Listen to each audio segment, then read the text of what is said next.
అమానుషంగా అరెస్ట్ చేయడం ఏదైతే ఉందో దీన్ని బీఆర్ఎస్ పార్టీ పక్షాన తీవ్రంగా ఖండిస్తూనే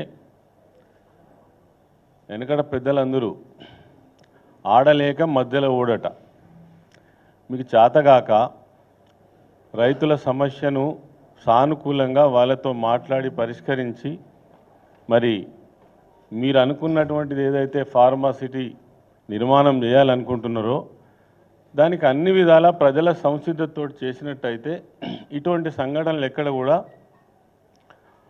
కూడా జరగవు. ఇంతకుముందే మా నాయకులు చెప్పినట్టుగా కాళేశ్వరం ప్రాజెక్టుతో పాటు అనేక ప్రాజెక్టుల నిర్మాణం సందర్భంలో వేలాది ఎకరాల ల్యాండ్ ఎక్విజిషన్ జరిగినప్పుడు ఒక్క సంఘటన అయినా ఇట్లాంటిది జరిగిందా? 2013 ల్యాండ్ ఎక్విజిషన్ చట్టం ప్రకారం నిజంగా కూడా అందులో రైతులకు ఇబ్బందులు ఉన్నప్పటికీ కూడా ప్రభుత్వమే ముఖ్యమంత్రి గారే ఆనాటి ముఖ్యమంత్రి కేసీఆర్ గారే మెప్పించి ఒప్పించి అనేక ప్రాజెక్టులు నిర్మాణం చేసినటువంటి విషయాలన్నీ కూడా ముందరనే కనబడతా ఉన్నాయి.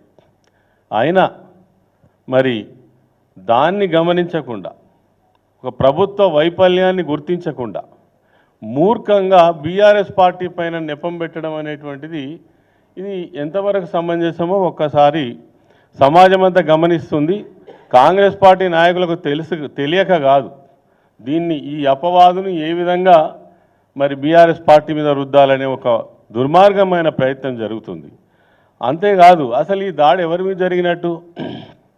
స్వయంగా ముఖ్యమంత్రి నియోజకవర్గంలో ఆయన చేస్తున్నటువంటి ప్రయత్నానికి వ్యతిరేకంగా రైతులు కడుపు మండి ఎక్కడన్నా ఇప్పటి వరకు మనకి హిస్టరీలో మరి ఒక కలెక్టర్ మీద దాడి జరిగిన సంఘటన ఉన్నదా?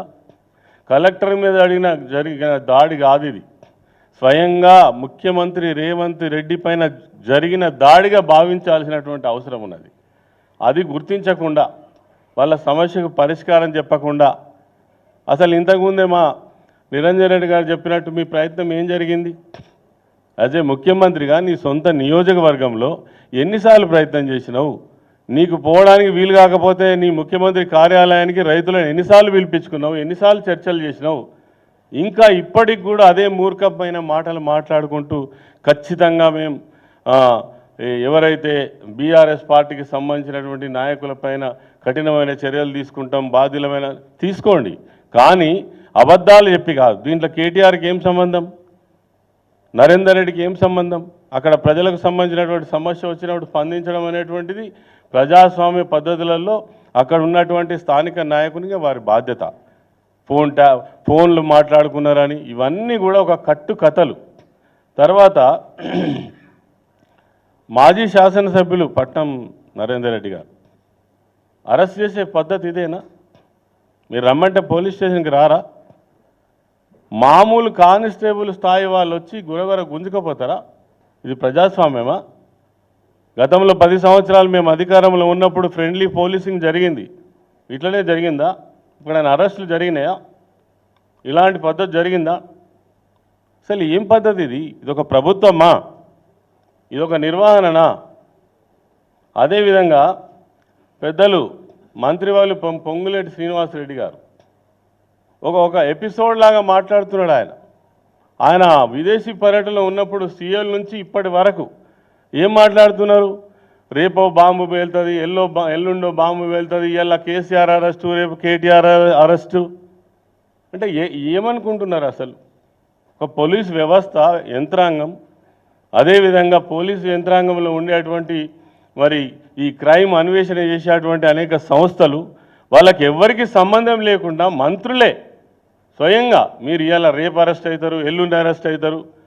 దీని సంకేతం ఏంటి? అసలు ఇవాళ ఒక ప్రభుత్వం నిర్వహణ జరుగుతున్నట్టుగా ఉందా ఈ రాష్ట్రంలో? మీరు ప్రజలకు జవాబు చెప్పండి. బీఆర్ఎస్ పార్టీని నిందించడం కాదు, తెల్లారు లేస్తే కేసీఆర్ని నిందించడం, కేటీఆర్ని నిందించడం కాదు, ప్రజలకు సమాధానం చెప్పండి. ఇంతకుముందు మా మాజీ మంత్రివర్యులు మాట్లాడినట్టుగా మీరు ఇచ్చిన హామీలు ఏమైనాయి? ఒక్కదానికైనా సమాధానం చెప్తారా? సెక్యూరిటీ లేకుండా పోయి ప్రజల మధ్యన నిలబడి మాట్లాడే ధైర్యం ఉన్నదా? ఒక మాట అడుగుతున్నా నేను. అనేక ఉద్యమాలు జరిగినాయి. ఎక్కడన్నా ప్రజలు వాళ్ళకి ఆవేదన లేకుండా, కడుపు మంట లేకుండా మీరు అన్నట్టుగా పైసలు ఇస్తేనో ప్రోత్సహిస్తేనో ఒక దాడికి సిద్ధమవుతారా? అట్లా ఎవరైనా చేయించగలుగుతారా? చరిత్రలో ఎక్కడైనా ఉన్నదా? ఇవన్నీ కూడా కేవలం వాళ్ళు చేసేటువంటి తప్పులను కప్పిపుచ్చుకోవడం కోసం బీఆర్ఎస్ పార్టీని ఇలా అడ్డం పెట్టుకునే ప్రయత్నం చేస్తున్నారు. ఇవి చెల్లవు. ప్రజలు నిశ్చితంగా గమనిస్తూ ఉన్నారు ప్రతి విషయాన్ని కూడా. ఇలా మీ పరిస్థితి ఏందో ప్రజల మధ్యలోకి పోతే తెలుస్తుంది మీ గురించి ఏం మాట్లాడుకుంటున్నారో. ఎక్కడి వ్యవస్థ అక్కడ 11 నెలలు అవుతుంది, ఇటున్న పుల్ల అటు పెట్టలే. అభివృద్ధి మొత్తం శూన్యమైపోయింది. ఇచ్చిన హామీలు మొత్తం ఎక్కడ పడి ఉన్నాయి.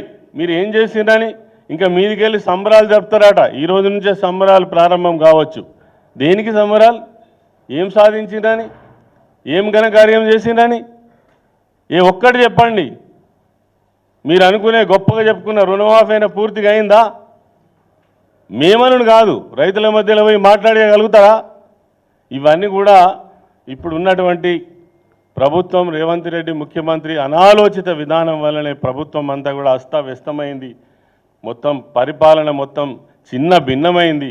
10 సంవత్సరాల్లో కేసీఆర్ గారి నాయకత్వంలో ఏదైతే గొప్పగా నిర్మాణం చేసిందో అది మొత్తం కూడా వ్యవస్థ చిట్లిపోయింది. మరి ఇదంతా ప్రజలు చూస్తున్నారు. కాబట్టి ఈ సంఘటనకు సంబంధించి వెంటనే బీఆర్ఎస్ పార్టీ డిమాండ్ చేస్తుంది, వాళ్ళపైన పెట్టినటువంటి కేసులు విత్డ్రా చేయాలి. తర్వాత రైతులకు న్యాయం చేసేంత వరకు బీఆర్ఎస్ పార్టీ అండదండగా నిలబడుతుంది.